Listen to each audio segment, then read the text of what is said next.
Hello everyone, welcome back to my channel. Today we are going to learn about the important ways to learn about the degrees of comparison in English.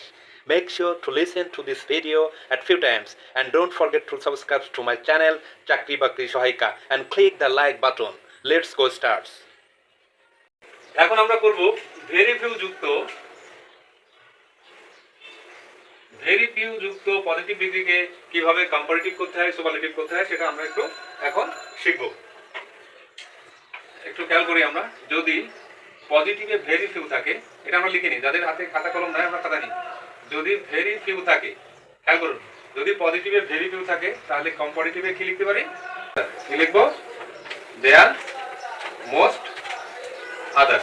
তাহলে positive ডিগ্রিতে very few থাকলে কম্পারেটিভে আমরা দেয়ার most other দিয়ে তুলনা করতে পারবো। এরপর হচ্ছে সুপারলেটিভ ডিগ্রি। সুপারলেটিভ ডিগ্রি আমরা কি করতে পারি? ওয়ান অফ দা লিখবো। কি লিখবো? One of the. এই হচ্ছে আমাদের শর্ট ফর্ম। তাহলে এবার আমরা উদাহরণের মাধ্যমে দেখি। আর এখানে সবথেকে গুরুত্বপূর্ণ যে বিষয়টা, সেটা সবগুলো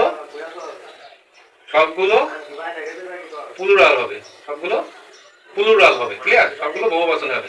এটুকু মাথায় রাখবো। যদি ভেরি ফিউ থাকে এক্ষেত্রে সবগুলো প্লুরাল হবে। তাহলে আমরা একটা উদাহরণের মাধ্যমে একটু ট্রাই করি। প্রথমটা হচ্ছে পজিটিভ। পজিটিভ যদি একটা উদাহরণ আমরা লিখি, তাহলে very few boys, very few, দেখেন এখানে বয়েজ লিখলাম, কারণ কি? এখানে বয়েজ লেখার কারণ আমরা বলছি সবগুলো প্লুরাল হবে। ভেরি ফিউ থাকলে সবগুলো প্লুরাল হবে, নাউনগুলো প্লুরাল হবে। তাহলে very few boys in the class,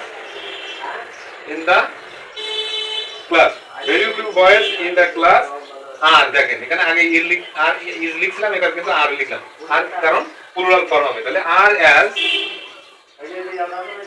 good as হি, সহজ হয়ে গেল। তাহলে এখানে কি কি চেঞ্জ হলো?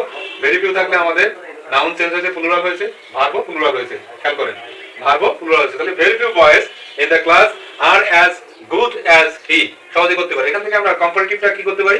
কম্পারেটিভ আমরা কি বলছিলাম? দেন মোস্ট আদার হবে। তাহলে আমাদের লাস্টের সাবজেক্টটা কি? হি। হি আনবো, হি পরে সাবজেক্ট কি হয়?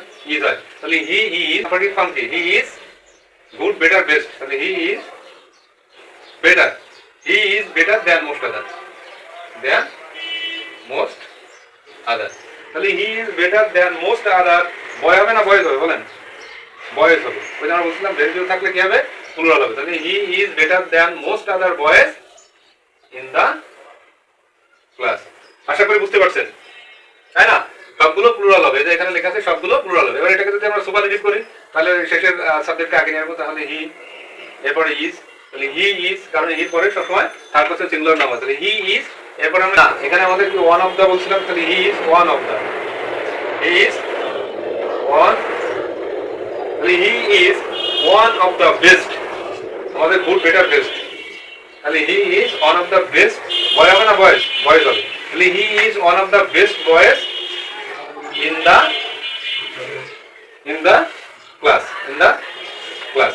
সহজে কিন্তু আমরা এভাবে করতে পারি। যদি ভেরি ফিউ থাকে তাহলে সবগুলো প্লুরাল লিখবো, আর এভাবে পজিটিভ, কম্পারেটিভ, সুপারলেটিভ আমরা সহজে নির্ণয় করতে পারি। এরকম আরো ভিডিও পেতে আমাদের সাথে থাকুন। ফলো এবং লাইক দিয়ে ধন্যবাদ।